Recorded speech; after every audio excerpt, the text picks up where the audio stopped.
नमस्कार दोस्तों, स्वागत है आपका अपने online YouTube channel judicial hub पर। मैं संतोष कटियार आप सभी दोस्तों का स्वागत करता हूं अपने ऑनलाइन यूट्यूब चैनल पर। आज जुडिशियल हब चैनल के माध्यम से आपके लिए लीगल अवेयरनेस के सेगमेंट में लेकर आए हैं सीआरपीसी की वो धाराएं जो आपको जानने का अधिकार है, आपको मालूम होना चाहिए, क्योंकि यह है आपका अधिकार।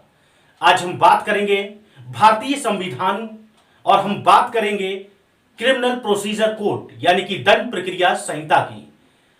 जैसा कि अमूमन आप लोग देखते होंगे कि पुलिस अधिकारी द्वारा जब किसी व्यक्ति को गिरफ्तार किया जाता है तो उसको ले जाकर थाने में रखा जाता है।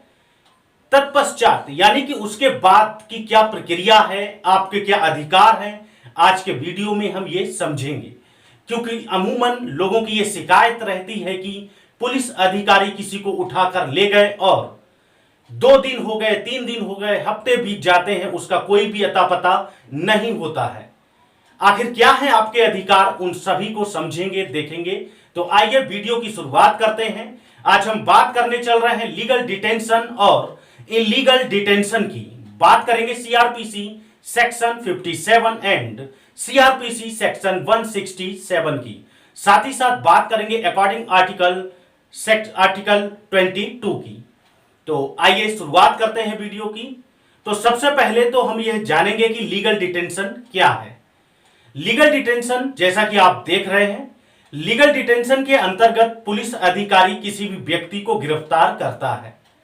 यहां पर मामला यह नहीं है कि उस व्यक्ति ने अपराध किया है या अपराध नहीं किया है, यहां पर सिर्फ बताया गया है कि लीगल डिटेंशन क्या है। अब पुलिस अधिकारी द्वारा किसी व्यक्ति को गिरफ्तार किया गया, उसके बाद उसको थाने ले जाया गया।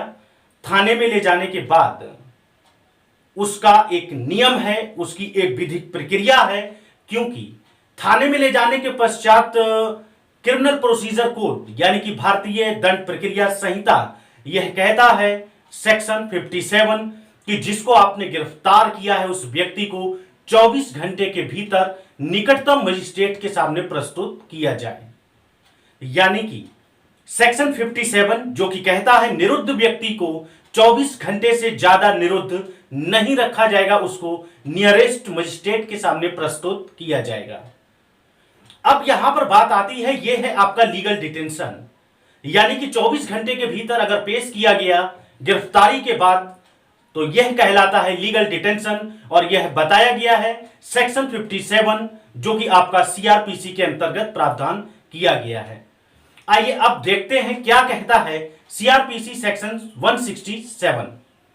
167 की अगर बात की जाए तो यहां पर अगर आपके डिटेंशन को बढ़ाना है तो आपको मजिस्ट्रेट के परामर्श लेना पड़ेगा। जी हां, पुलिस अधिकारी को अगर डिटेंशन को बढ़ाना है तो पुलिस अधिकारी को मजिस्ट्रेट से परामर्श लेना पड़ेगा, तब वो लीगल डिटेंशन को बढ़ाया जा सकता है। यह तो था लीगल डिटेंशन। अब आइए हम बात करेंगे इनलीगल डिटेंशन की और किस प्रकार से बचा जाए इनलीगल डिटेंशन से, किस प्रकार से अपनी मदद की जाए और किस प्रकार से विधिक प्रक्रिया को अपनाया जाए जिससे कि आपका अधिकार, स्वतंत्रता का अधिकार बना रहे। आइए समझते हैं इलीगल डिटेंशन को। जैसा कि किसी भी व्यक्ति को गिरफ्तार किया गया, अब गिरफ्तार करने के बाद जैसा कि आप जानते हैं कि 24 घंटे के भीतर नियरेस्ट मजिस्ट्रेट के सामने प्रस्तुत करना होता है। लेकिन अगर ऐसा नहीं किया गया, 2 दिन बीत गए, 3 दिन बीत गए और उसको प्रस्तुत नहीं किया गया, तो यह कहलाएगा आपका इलीगल डिटेंशन। जी हां, अवैध नजरबंद यानी कि अवैध निरोध अधिनियम। जी हां, इसके अंतर्गत क्या प्रावधान किया गया है, आप किस प्रकार से अपना बचाव करेंगे, आइए उसको समझते हैं एक साधारण और एक व्यवहारिक भाषा में। सबसे पहले तो आप यह देखेंगे कि आपका जो भी व्यक्ति गिरफ्तार हुआ है उसको किस थाने में रखा गया है।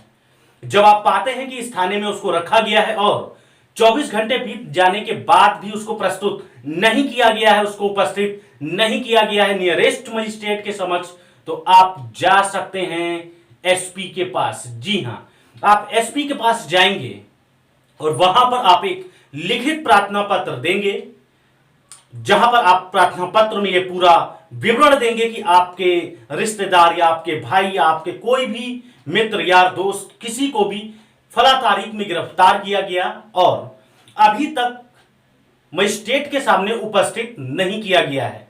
मैं जानना चाहता हूं कि उनको क्यों गिरफ्तार किया गया है और उनका जुर्म क्या है और आखिर क्यों उनको मजिस्ट्रेट के सामने प्रस्तुत नहीं किया गया। जितना आप यह काम करेंगे, जैसे ही आप यह काम करते हैं, एसपी महोदय खुद इस मामले को संज्ञान में लेते हुए उक्त कार्रवाई करने का निर्देश देते हैं और संबंधित थाने को यह फोन करते हैं, वहां पर यह आदेश भेजते हैं कि निम्नलिखित व्यक्ति को जो गिरफ्तार किया गया है उसका अपराध क्या है और उसको क्यों नहीं पेश किया गया। तो इस प्रकार से आप अपना बचाव कर सकते हैं, इस प्रकार से आप अपने व्यक्ति की जिसको गिरफ्तार किया गया है उसकी रक्षा कर सकते हैं।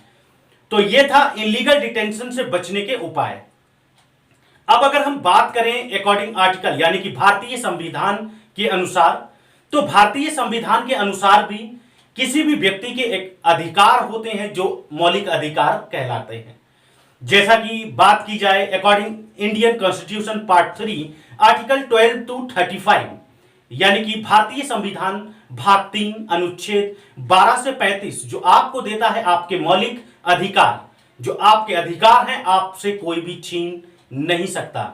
वहीं पर भारतीय संविधान का अनुच्छेद 22 प्रावधान करता है कि गिरफ्तार व्यक्ति के कुछ अधिकार हैं, गिरफ्तार किए हुए व्यक्ति के लिए कुछ अधिकार हैं, वो आपको बताना पड़ेगा। जैसे गिरफ्तारी के आधार, गिरफ्तारी के कारण, साथ ही साथ अपने मनपसंद का विधि व्यवसायी और साथ ही साथ with in 24 hours nearest magistrate के सामने प्रेजेंट करना, यह भी उसका मौलिक अधिकार है।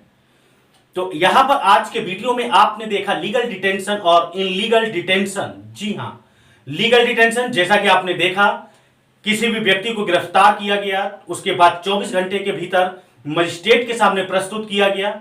इलीगल डिटेंशन में प्रस्तुत नहीं किया जाता है, तब आप प्रार्थना पत्र देकर सामान्य प्रक्रिया अपनाकर अपने उस गिरफ्तार व्यक्ति का बचाव, उसकी रक्षा कर सकते हैं। और यहां पर हमने देखा सीआरपीसी सेक्शन 167 यानी कि अगर आपको रिमांड को बढ़ाना है तो आपको परामर्श लेना पड़ेगा नियरेस्ट मजिस्ट्रेट से।